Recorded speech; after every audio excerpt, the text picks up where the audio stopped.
I think some people online actually don't know who I am, but that's pretty much it.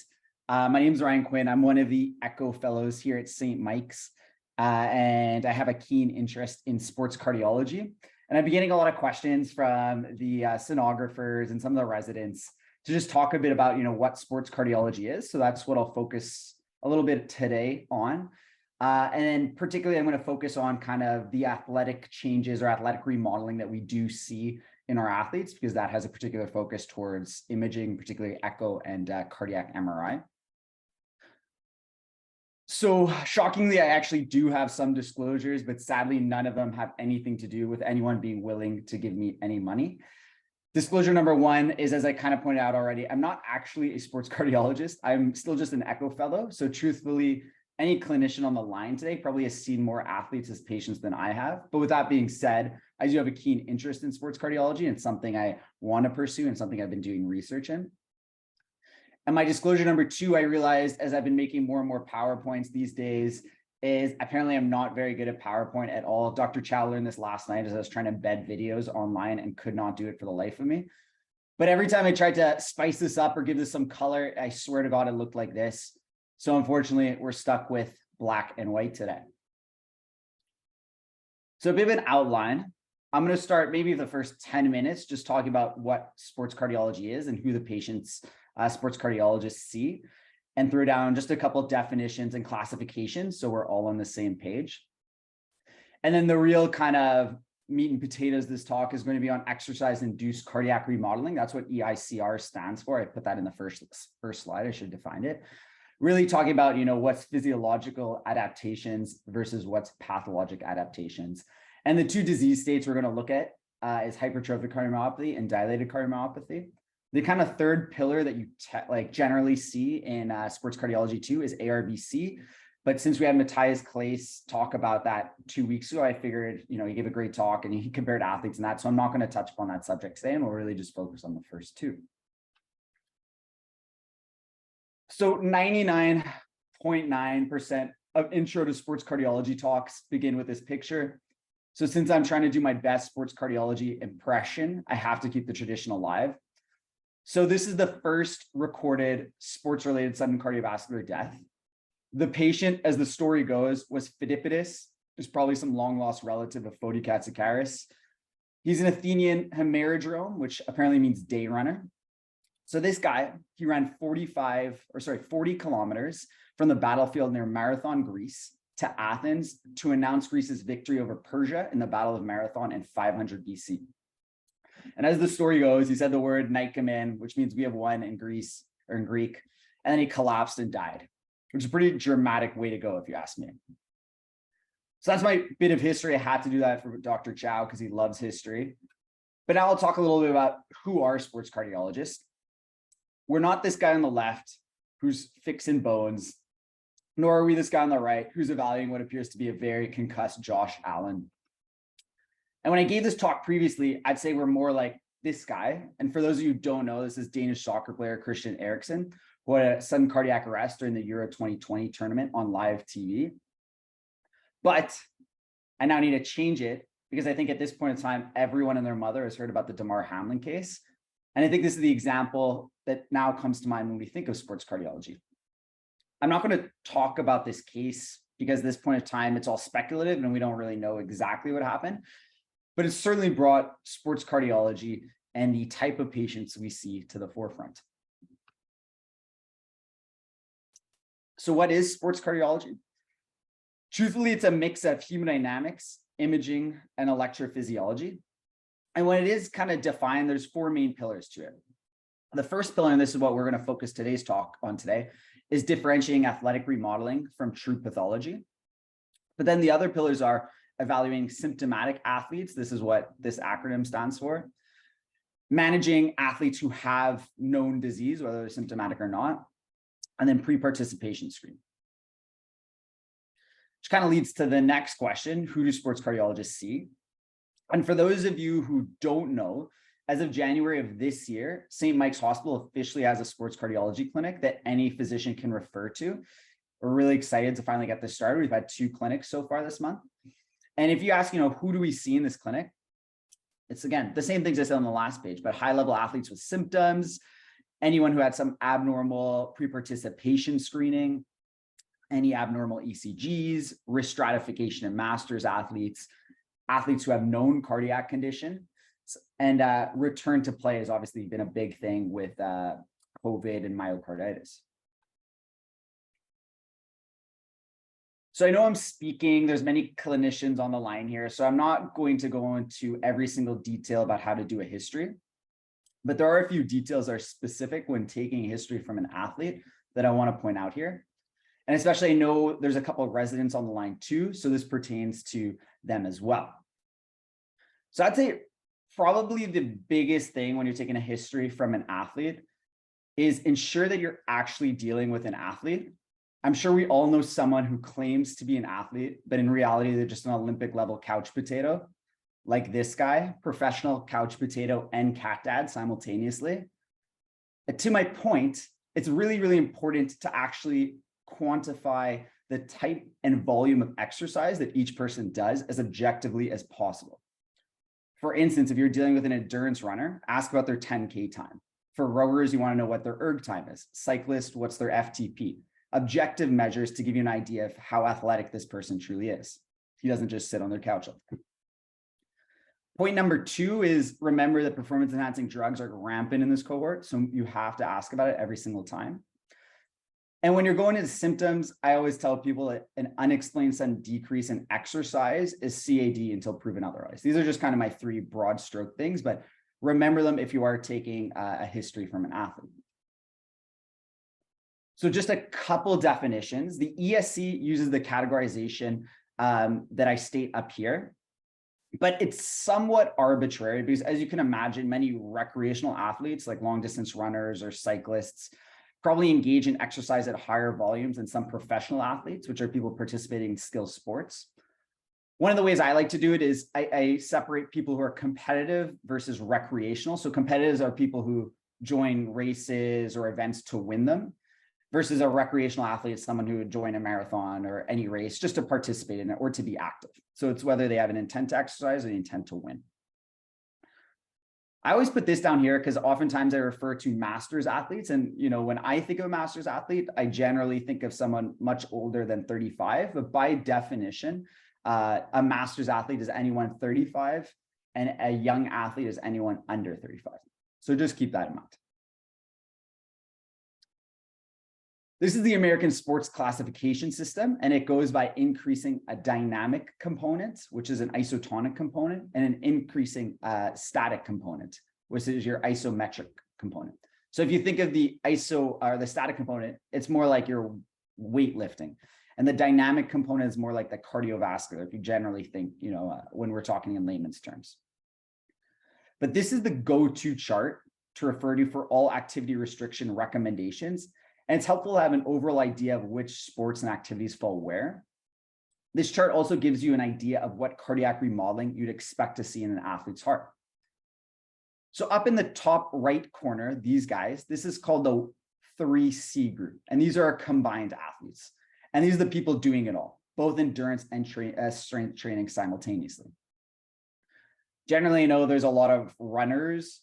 So I always point out too that running is a 1C activity. So again, you have a high cardiovascular component, but a relatively low dynamic component. Again, since I'm talking to a group of cardiologists, I'd be remiss not to point out that golf falls down in the 1A category, colloquially known as the safe 6. So as you'll come to see, all the golfers in the group can keep playing your daily 9 holes to your heart's content, and there's going to be no issues with your heart. So I'll move on a bit to, again, the meat and potatoes of this talk, which is exercise-induced cardiac remodeling, which is the athlete's heart. And while I'm going to talk about, the structural changes that we see in athletes, it's also important to recognize that there are functional and electrical changes that an athlete's heart undergoes as well. But again, for the purpose of today's echo rounds, we'll just focus on structure. So a little bit more history. This was first described, the athlete's heart was first described in 1899 by a Nordic guy named Henshin.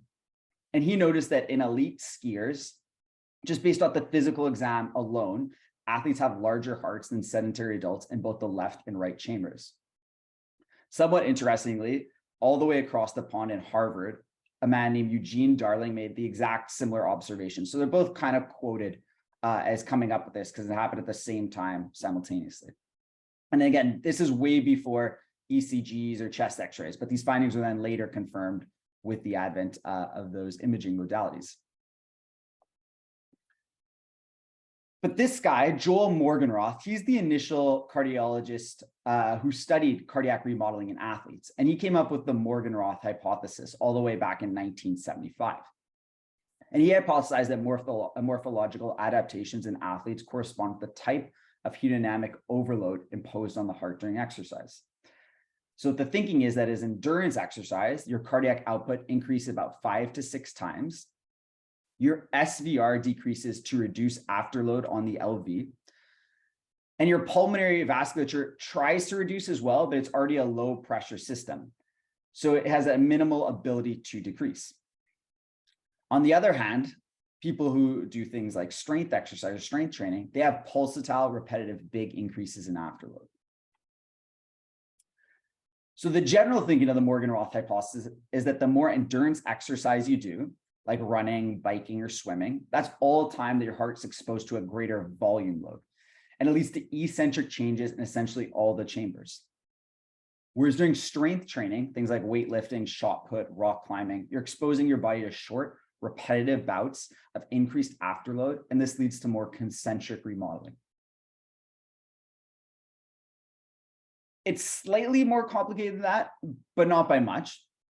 Truthfully, with endurance exercise, you get eccentric LVH and RV dilatation, biatrial enlargement, normal or low normal LVF, and enhanced diastology. Whereas in strength training, you typically only see changes on left chambers since they're the ones being exposed to high increases in SVR. On top of this, though, there are many other factors that are going to influence size and thickness, and probably none more so than the sport the athlete actually plays. No single sport has the same contribution of strength and endurance activities. So as you can imagine, they each affect the heart differently. So this is a pretty pivotal and famous study. It was done looking at elite athletes like yours truly versus sedentary non-athletic controls like this guy. So the elite athletes engaged in endurance sports demonstrate the greatest alterations of their left ventricular cavity size, with cross-country skiing showing the greatest relative increase on LV diameter compared to LV thickness.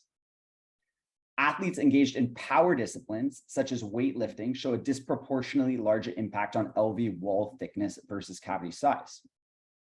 But the most impressive changes were seen in the combined endurance and strength trained athletes, such as cyclists and rowers, since they experience both a volume and afterload increase and accordingly show a significant increase in relative wall thickness and left ventricular diameter.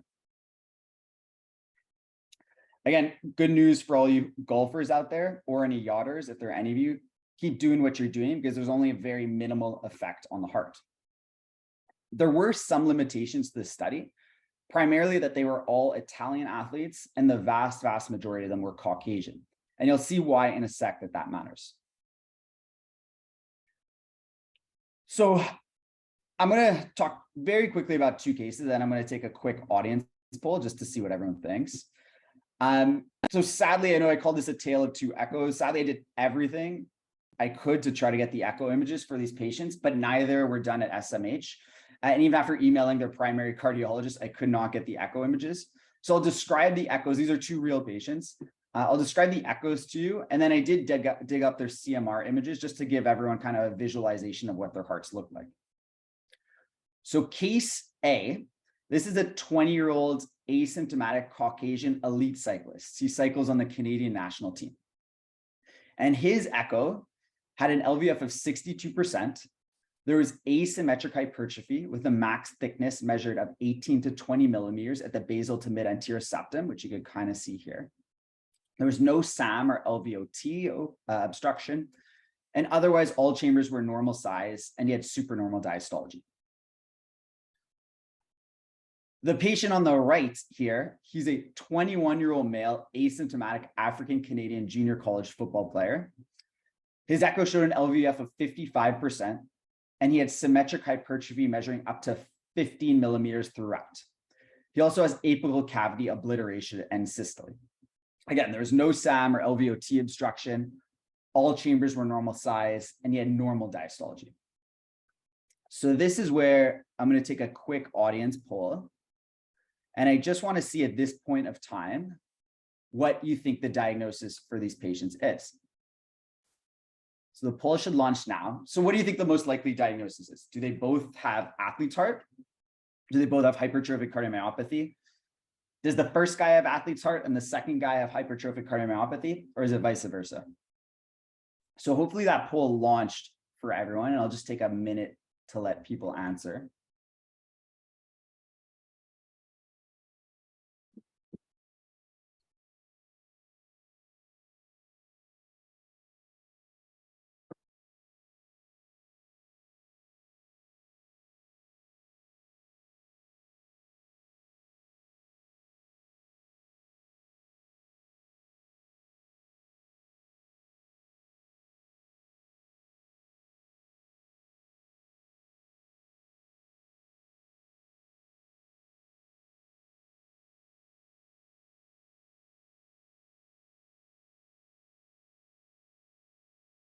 Okay, great. So I see obviously some answers are trickling in. Let's see if I could, to share this, I think I have to end the poll and then share results. So I'm not sure if you guys can see it. I hope you can, but if you can't see the results, 30% said they both have athlete's heart. 10% said they both have hypertrophic cardiomyopathy. Half of them thought that case A was athlete's heart and case B was hypertrophic cardiomyopathy. And 10% thought that case A was hypertrophic cardiomyopathy and case B was athlete's heart. So there was a little in every category. And I'm gonna launch the same poll at the end, and I just want to see if the answers have changed. So great. So now let's talk a bit about some of the things that affect remodeling on top of just the sport you play. So this comes from the same echo study I showed before, showing the effects of sport on cardiac remodeling. And it was done by the same person, Policia. So his team looked at the changes in male versus female athletes. And as you can see, only 2% of male athletes exceed a maximum wall thickness of greater than 12 millimeters. And in terms of dilatation, only 14% of male athletes exceed a left ventricular end diastolic diameter of greater than 60 millimeters. Again, the problem is with this study, these were all Caucasian athletes, and ethnicity also plays a role in remodeling. This was a different study. It was done in the UK, and it was done looking at white versus Black athletes. And what they found is that 25% of Black athletes had wall thickness of greater than 12 millimeters, compared with only 4% of white athletes. On top of that, 3% of Black athletes actually exhibit a wall thickness greater than 15 millimeters, but it's a very, very small minority.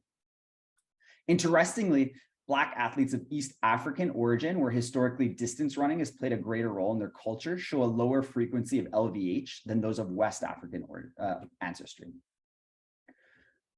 So we know that there are changes to thickness and cavity size, but how do we differentiate this from pathology? And honestly, this slide is probably what most of the clinicians on the line care about. And it's an important concept in sports cardiology, and it's how to differentiate physiology versus pathology for patients in the dreaded gray zone, which is that wall thickness of between 13 to 15 millimeters. So I'll lay some ground rules first.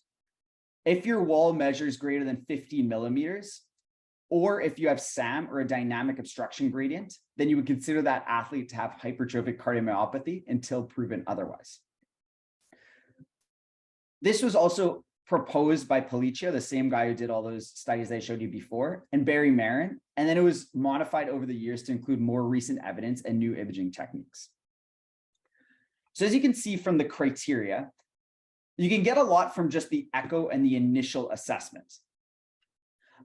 Things like whether or not they have a focal pattern of LVH, whether they have a small LV cavity. They used to have whether they have a big LV cavity is more like hypertrophic cardiomyopathy, but we've taken that out. LA enlargement is something else you want to look at, and abnormal diastology. And again, from the initial assessment, you can know whether or not they have an abnormal ECG, whether there's a family history. And the reason female gender is here is because typically, as I said, female athletes have less thick walls. But if you're still uncertain after the echo and the initial assessment, the next tool in your arsenal are the cardiac MRI and CPET, depending on what your center and its availability. And then if there's still some uncertainty, typically a sports cardiologist would recommend detraining for a defined period of time. A recent cardiac MRI study looking at athletes with LVH, but not hypertrophic cardiomyopathy, so just athlete's heart, found that forced detraining had a regression in left ventricular hypertrophy after 1 month. The problem is it's usually very, very hard to get high-level athletes to stop training for an entire month. So this is echo rounds. Let's dive a little deeper into what else we can do in echocardiography to help differentiate HOCM from gray zone athletes.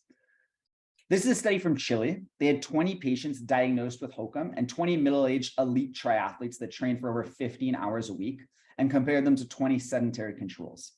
The average age here was the mid-40s and 80% of them were men. So here's the echo results they found. So really, I want you guys to compare these last columns, the athletes versus hypertrophic cardiomyopathy. So the first thing is that septal walls were thick for both the athletes and the hypertrophs. And the athletes had an average septal wall of 15 millimeters in the study. GLS predictably was normal in athletes, but abnormal in hypertrophs. In terms of the left atrium, because we talked about that being a potential differentiator, the LA area actually wasn't any different between athletes and hypertrophs in this study. But as you can imagine, the emptying fraction was. And the last thing is, as expected, the diastolic function was worse in hypertrophs. With no change in the E wave, but they did have larger A waves, and they also had much lower E prime velocities. So their E to A ratios were lower, and their E to E prime ratios were higher in the hypertrophs. The novelty of this study, though, is that they looked at LA function and peak LA strain. And there was a statistically significant difference in all parameters of strain when differentiating athletes from hypertrophs. The top two numbers up here are probably the most palpable to take from this. And that just looked at the LA ejection fraction and the peak LA strain. The bottom two charts are the rates of strain. They also ran a multivariate analysis that showed the two biggest independent predictors of pathologic versus physiologic hypertrophy were abnormal peak LA strain and E to E prime ratio. So I just wanted to get back to this and see, again, now knowing what we know about, again, African-American athletes versus Caucasian athletes, I want to see if people's answers have changed here. So I'll launch this poll again and see if anyone has a different opinion now about whether they have physiology or pathology.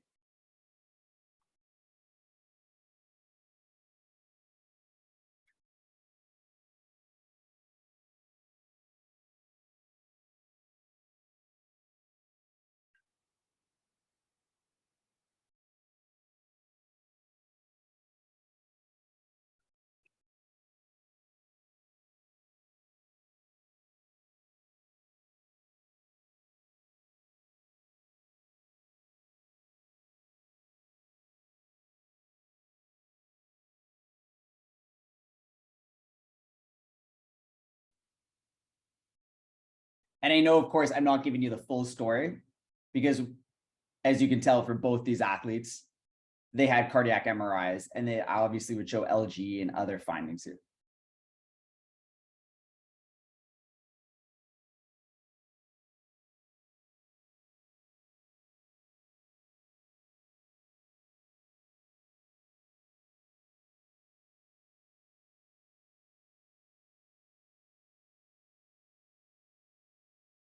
Okay, I'll end the poll and share the results. So still a bit of smattering of everything. So the answer here is that this guy on the left, he has hypertrophic cardiomyopathy.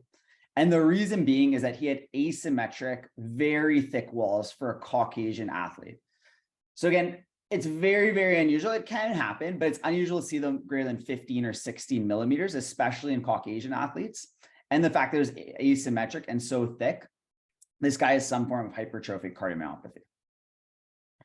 versus case B on the right. His has symmetric hypertrophy up to 15 millimeters, and is an African American that's on the higher end of normal, but he's still actually considered normal. So the answer was that the gentleman, case A, he has hypertrophic cardiomyopathy, and case B has normal athletic physiologic remodeling. So one person was, well, I think, right the first time, and that same person continues to be right now.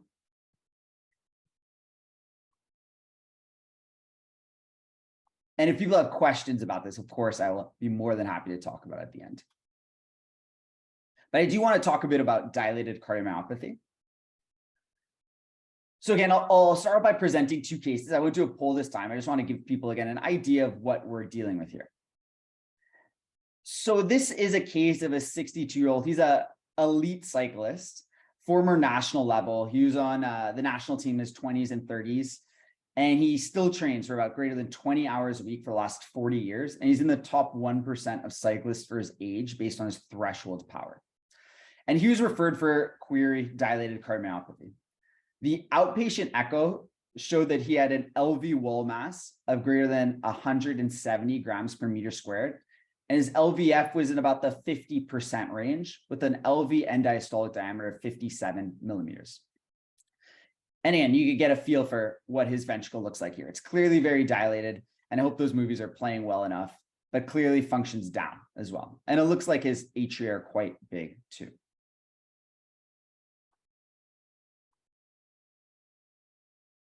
And here's another athlete, somewhat similar story, but he's a high-level recreational cyclist, so he doesn't compete. And he was referred for the same question. This guy trains about 15 hours a week as well, quite intensely. But referred for, again, query dilated cardiomyopathy. So his LVF is in that 45 to 50 range, and his end diastolic diameter measured at 57 millimeters. So they both fall into that dilated cardiomyopathy gray zone, which we typically define as people who have diameters greater than 55 millimeters. And their LVF is in that 45 to 52% range. So the question again for these people, is it athlete's heart or is it dilated cardiomyopathy? So I want to take a moment to talk a bit about cyclists, because as we know from the earlier slides, they really are a different beast, as they have the greatest relative changes in wall thickness and LV cavity size. So this was a study looking at 286 Tour de France participants, 148 in 1995 and 138 in 1998, and 37 competed in both. So these are really like the most elite cyclists. And a couple of things I want to point out here. This is an echo study as well. So the graph on the left here looks at your end diastolic diameter compared to your LVF. What I want to point out here is that 10% of them would have met the criteria for dilated cardiomyopathy with an LVF of less than 52% and a diameter of greater than 60 millimeters. The graph, sorry about that. The graph on the right looks at their wall thickness and their end diastolic diameter. An important point I want to point out is that this shows that they mostly experience dilatation, as you can see, because they're above this line, and only a fraction experienced wall thickness of greater than 13 millimeters. In fact, none of them had wall thickness greater than 15 millimeters. And those that did have thickened walls, they're on this side of the graph, almost always had dilatation as well. These red dots here, I put in myself, that is that initial athlete, that 62-year-old former national level cyclist, just so you can see where he falls on the lines. This is another echo study, but let's look at Detraining, since again, that's another tool in a toolbox. So it had 40 finalists or medalists at the Olympics or World Championships. So again, the most elite of the elite. And Detraining the study was a cessation of systematic training and competition. So these people detrained for on average 5.5 years. 15 of them had completely eliminated physical activity, and 25 others engaged in a light recreational exercise program. And the detraining ranged from 1 to 13 years. The things that I wanted to point out that after detraining, the left ventricular end diastolic diameter remained large, so greater than 55 millimeters in 85% of the athletes, and 25% of them had substantial dilatation of greater than 60 millimeters after detraining. There was also no differences found between the 15 who completely detrained and those who remained somewhat physically active. They both averaged 57 millimeters. On the other hand, though, the LV mass returned to normal in 55%. And this is after 1 year of detraining minimum. Of course, cardiac MRI offers many advantages as well. You could look at LV volumes and RV volumes and mass. You look at global and regional contractile function. You have late gadolinium enhancement, T1 mapping. And as I put here, there's actually very excellent interstudy reproducibility. So you can track the changes over time, such as after detraining. And that way you can be confident the changes are likely true physiologic changes and not testing errors. This is a study that combined CMR plus CPET. And what it wanted to do was look at something called THV, which is total heart volume, compared to their peak VO2. And total heart volume is all fluid within the pericardium, which is actually, if you think about it, really easy to figure out because they would just circle the entire heart on the MRI, and anything that fell in that circle was counted as total heart volume. So they looked at 130 subjects, 70 athletes, and 60 controls, and they had them undergo CMR and maximal incremental exercise testing with CPET. These were people who played handball, soccer, and triathletes. And what they found was that the peak VO2 was significantly correlated to the total heart volume, the left ventricular end diastolic volume, the right ventricular end diastolic volume, and the LV mass. And a multivariable analysis showed that the total heart volume was a strong independent of peak VO2 with an R2 correlation coefficient of 0.74. So the bottom line is, in the athletes, the bigger your heart, the better your peak VO2. So big hearts are maybe a good thing. Not only that, what this study's found is that it seems that there is a balanced increase of your LV end diastolic volume and your RV end diastolic volume when they're plotted together. And again, the R-squared correlation coefficient here is 0.87. So these numbers are not indexed. I just wanted to give you an idea of how big some of these ventricles get. Since our 2 cases I presented are both male, I just highlighted that category for now, but the concept is the exact same for females too. And if you look at it, the first line is controls, and the second line is second, third, and fourth line are the athletes. They reach end diastolic volumes with the left and right of about 250 cc's. Again, this is not indexed, but those are still high numbers. This is another study that came out just a year or 2 ago, and this compared 40 elite German athletes who are all Caucasian. The vast majority were actually endurance athletes, so about 80% of them, and compared them to people with pathology. So people with dilated cardiomyopathy, there's 50 of them. There's 20 ARVC patients and 50 in hypertrophic cardiomyopathy patients. And as you can imagine, the left ventricular end diastolic volume was significantly increased in the dilated cardiomyopathy patients, and the LVF was decreased when you compare them to athletes. But one important point here is that there's always a balanced increase in left ventricular and right ventricular end diastolic volume in athlete's heart. That's this category here. Versus when you look at dilated cardiomyopathy, which is over here, you typically see a much higher LV to RV end diastolic volume ratio, and it's close to 1.5. And this ratio of 0.89 for the athletes is actually similar to that correlation coefficient of 0.87, which we saw in the previous study, which makes a lot of sense if you think it's the same volume increase that is going through the right-sided chambers as well as the left-sided chambers. Of course, CMR offers advantages like late gadolinium enhancement. So just one thing to point out here is that only one of the athletes had late gadolinium enhancement versus all of those with pathology had late gadolinium enhancement. But the average age of these elite athletes was 24 years old. So that's a little different from, your middle-aged athlete who may have late gadolinium enhancement for other reasons. And another point to point out is that an absence of late gadolinium enhancement doesn't rule out any of these disorders. This was another interesting study where they took CMR images while the patients were exercising on a supine bike with art lines in to measure, as well to measure the blood pressure. And our very own Matthias Claes, who gave rounds 2 weeks ago, was involved in this. So they compared endurance athletes versus those with confirmed but mild dilated cardiomyopathy versus endurance athletes with significant LGE. And they found that this is the first study to show that augmentation of LVF during exercise could be a useful tool for differentiating endurance athletes from those with dilated cardiomyopathy with a sensitivity of 93% and a specificity of 90%. Whereas resting LVF and peak VO2 were unable to accurately separate the cohorts. A unique aspect of the study is that they were actually taking the volumes as the athletes were working out. And what they found was during exercise, there was an attenuated reduction in left ventricular end systolic volume in both the dilated cardiomyopathy people and the group with some fibrosis. Whereas in the normal athletes, their left ventricular end systolic volume actually had what you'd expect to see, which is a typical reduction. There's a smaller cavity size at end systole.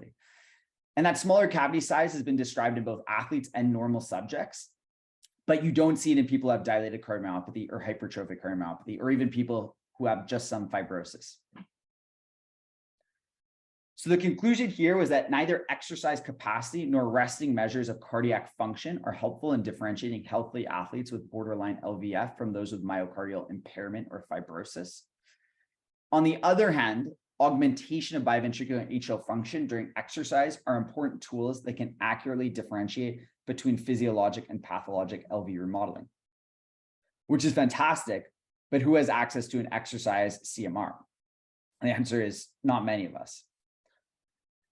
So this was another study that used that same idea of using LVF augmentation to differentiate gray zone athletes from dilated cardiomyopathy, but decided to make it a little more practical, using exercise echocardiogram instead of exercise CMR.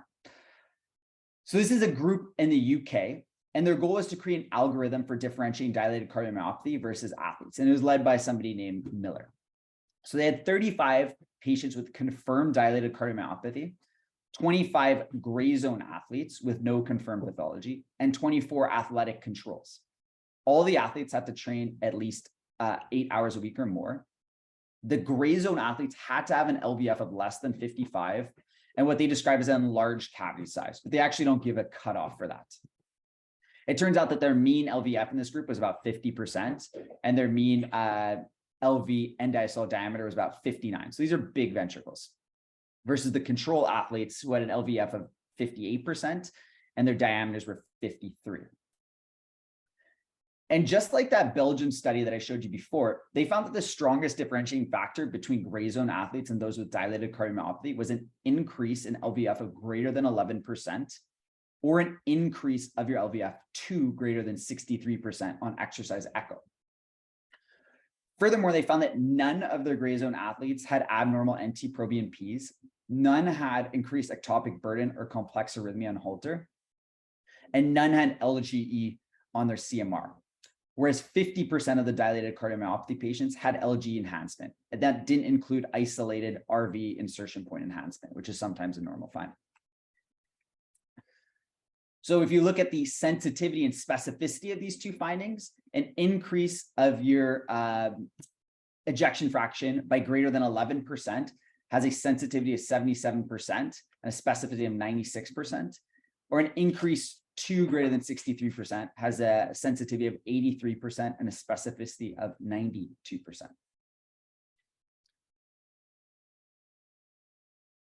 So where do our patients fit in? So again, just to remind you, this is what the initial patient's echocardiogram looked like. This is a guy who's an elite cyclist and now is in the top 1% of his cyclists for his age group. And this is what his exercise stress echo looked like. So the images on the left are at rest and the images on the right are with peak exertion. I'll play them maybe one at a time so you can see. So as you can see on the left, LVF is still probably around that 50 range. And when we exert him to his maximal effort, it augmented a little bit, but not very much. And it certainly didn't reach that greater than 63% or go up by 11. And I'll compare that to this gentleman. Because again, these are his initial echoes, look fairly similar to the last guy's echo.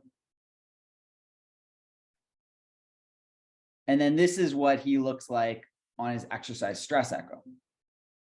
So again, these are the rest images, no different from what I just showed you. But look at how vigorously his LV augments with exercise. So that's, in my mind, he clearly augments greater than 11%. And probably greater than 63%. So this guy has athlete's heart, And the first guy very likely has a mild form of dilated cardiomyopathy. And again, the differentiating factor here is the augmentation or lack thereof on their exercise stress echo. So the take-home points for dilated cardiomyopathy is that 10 to 15% of high-level or elite endurance athletes can be in the dilated cardiomyopathy gray zone. And typically we define that gray zone as when they have an LVF of 45 to 52% and a diameter of greater than 55 millimeters. A big red flag is if their LVF is less than 45 millimeters, it's typically someone who has dilated cardiomyopathy until proven otherwise. And that's, again, like when you see somebody who has a wall thickness of greater than 15 or 16 millimeters, that's typically hypertrophic cardiomyopathy until proven otherwise. The clues to look for to make you think that this is athletic remodeling versus dilated cardiomyopathy are whether or not they have balanced enlargement between the LV and the RV, whether it augments with exercise on echo. And then the other things you could look at on a cardiac MRI are whether they have an late gadolinium enhancement or increased native T1 signals. And if you're ever stumped, just go back to that Miller algorithm, which I showed you a couple slides before.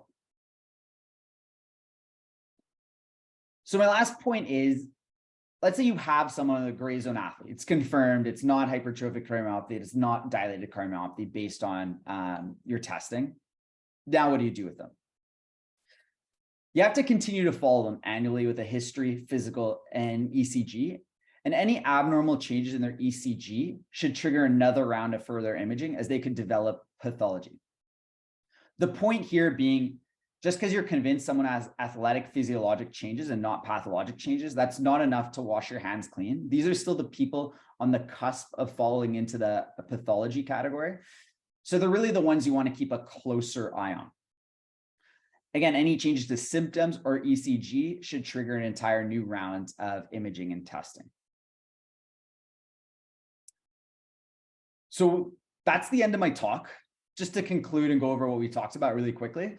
In terms of exercise-induced cardiac remodeling, the broad strokes view of it is that in endurance athletes, all chambers dilate. You may have low normal or slightly depressed LVF, but typically have normal diastology. In strength-trained athletes, you'll typically see concentric remodeling as the LV is exposed to pulsatile repetitive bouts of increased afterload. They'll have a normal LVF, and they may have normal or slightly reduced diastology. Many factors influence the type of remodeling you'll see, the largest being what sport they play, but sex and ethnicity have a big role to play in it as well. If you're ever suspicious that you may have, a gray zone athlete, whether or not they have pathology or just physiologic remodeling, first and foremost, echo is your initial tool to use. But if echo can't differentiate it, the other tools available for hypertrophic cardiomyopathy, it's CMR, CPET, or detraining. And the kind of ground rules to always remember is if you have a wall thickness greater than 15 millimeters, or you have SAM or LVOT obstruction, it's hypertroph. They're a hypertroph until proven otherwise. For DCM, the tools you have in your toolbox are use a stress echo, order an NT-proBNP, Holter, or CMR. And again, the ground rule or the bottom line here is if their LVF is less than 45, it's dilated cardiomyopathy until proven otherwise. And again, always follow these patients at least annually. So it's 8:50, so there's 10 minutes left. So I'll open it up for questions. I just wanted to give one shout out that I mentioned this at the beginning, but we do officially have a sports cardiology clinic running at St. Mike's Hospital now. We've had our first 2 clinics this month. We'll do about 2 clinics a month. They're led by Dr. Kim Connolly, Dr. Paul Dorian, and Dr. Paul Angren, and any physician can refer to them. I'll be working with them as well. So we're happy to see your patients. And also for any of the residents on the line, if any of you want to join us, please just email me. We love having you guys. We all love teaching. So yeah, I'll leave it at that, and I will open it up to questions if there are any. So thank you, Ryan, for this very, very interesting topic. We certainly, as clinicians, we see a lot of these patients. In Canada, it's very interesting because we do see a lot of executives, and in our country, the executives tend to actually very, very much exercise oriented, unlike some of our immigrant population. So it's very glad to see. And before we start more scientific type of questions, how do we actually refer to the sports cardiology clinic at St. Michael's Hospital? Is that directly to one of the physicians, or there's actually a special requisition for this?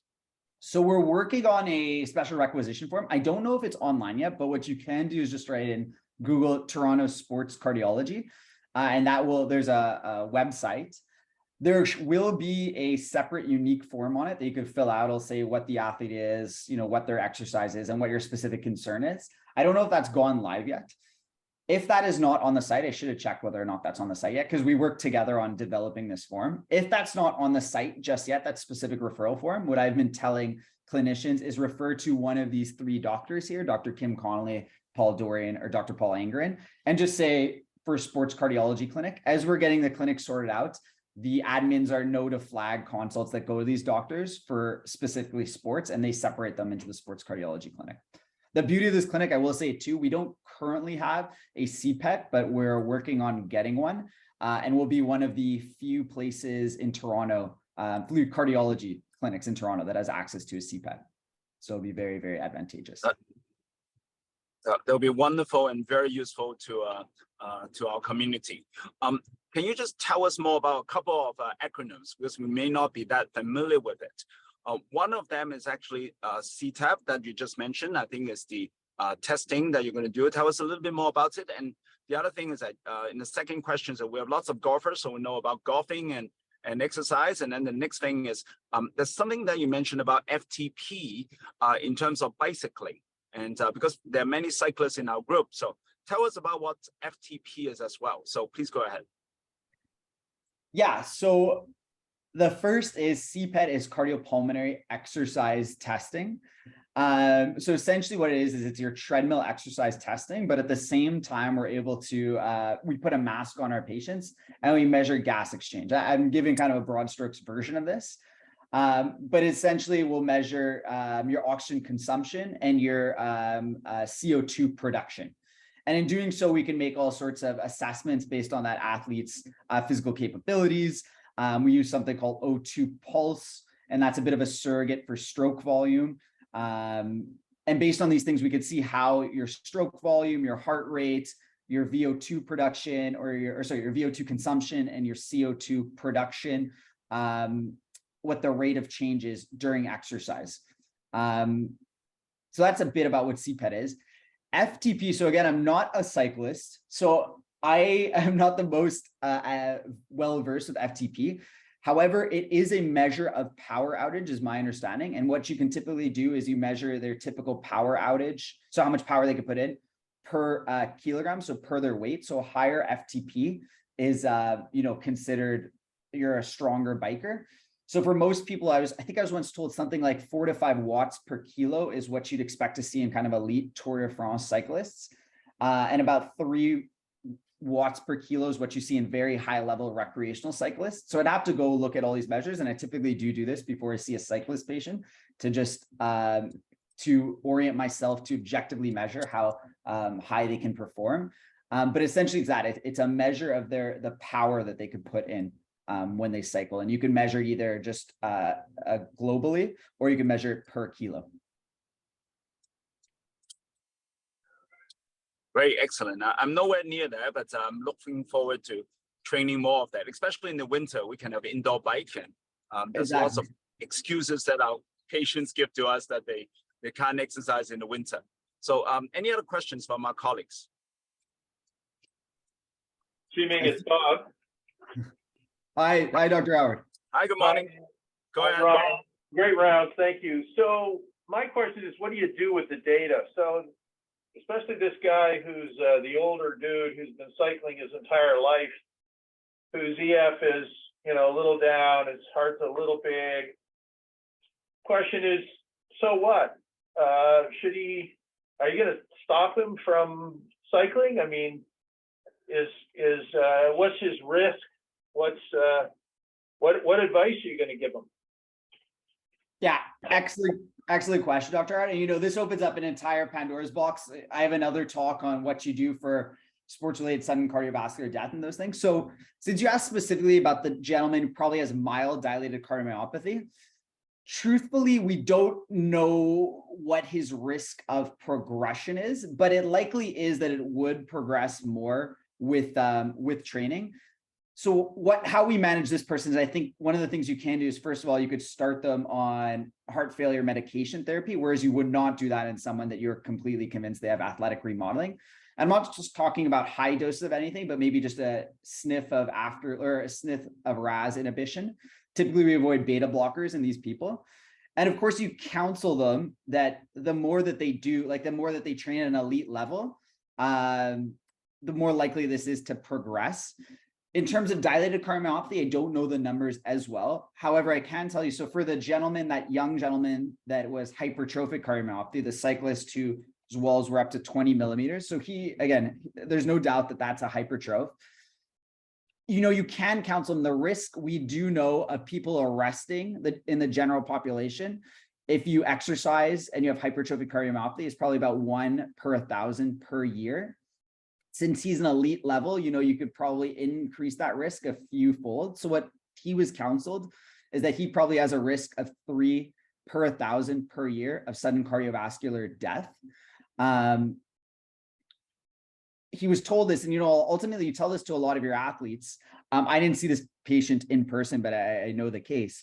They end up exercising, or they want to continue their sport anyway. Apparently his question was, doc, what's my risk if I go out and I drive on the highway?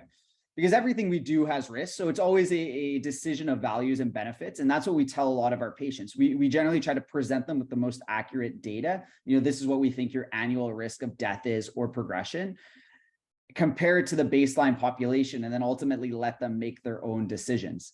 I know for that elite cyclist, he was told to stop doing, he could still recreationally train, but we told him to stop competing or training at extremely high levels, and he has not. He just doesn't. He's been doing this for 40 years. It's his life. And that's an okay decision too, as long as they understand that this may progress to overt, dilated cardiomyopathy or heart failure. Who are we to make that decision for them? So that's generally kind of how we approach it. Of course, we continue to follow them along. So you could, I mean, the real risk is death, right? Sudden death from an arrhythmia is the big worry with athletes. I mean, somebody whose cardiomyopathy deteriorates slightly, not, you know what I mean? If one option is you follow him along, and if he just stays like he is, no problem. Mm-hmm. Whereas if his EF falls off, and if the risk is that his EF goes from 45 to 35, mm-hmm. maybe that's an issue. But in the absence of a life-threatening ventricular arrhythmia, sort of that's a problem, right? But the other maybe is less of a problem. Yeah, and the ESC has very good guidelines. They came out in 2020 with guidelines for the athletes, and you're absolutely right in saying that. People who have mid-range ejection fractions of 40 to 50%, if they're asymptomatic and have no evidence of any arrhythmia on Holter, they can do essentially everything except for high-level competitive exercise. And then we allow people to do that. So again, him, it's a little different because he is competing. So that's why we told him probably shouldn't compete. But otherwise, he has no high-risk features. We would tell them, you could still do moderate or even high-level recreational exercise. Just don't go out there to win everything and really push yourself to the limit. The other big thing in sports cardiology in terms of death, and again, this is a whole other talk on its own, is a big philosophy in sports cardiology is that you can't prevent every sudden cardiovascular arrest or death. And the best case is the Damar Hamlin. People are thinking that this is commotio cordis, which is when you just hit the chest at the exact right time. There's no way to prevent that with any ECG, any CMR, any echo. You can't prevent that. Or even with that Christian Eriksen, the Danish player, we know for a fact that he gets annual echoes yearly because he played for the Tottenham Hotspurs, and they echo every single one of their players, and he also arrested. So the prevailing thought in the sports cardiology world is that we should be spending all our efforts on AEDs and emergency medical action plans rather than trying to go out of our way to prevent what is considered to be the unpreventable. Because the AEDs, the emergency action plans, if you could defibrillate someone within 3 minutes of an arrest, you'll save their lives. And again, the perfect examples are Damar Hamlin and Christian Eriksen.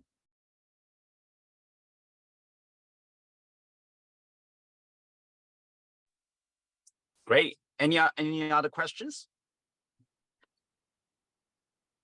It was really a fantastic presentation. I learned a lot, and I'm sure same for my colleagues. So wish everyone a great day and drive safely. And don't forget to subscribe our YouTube channel.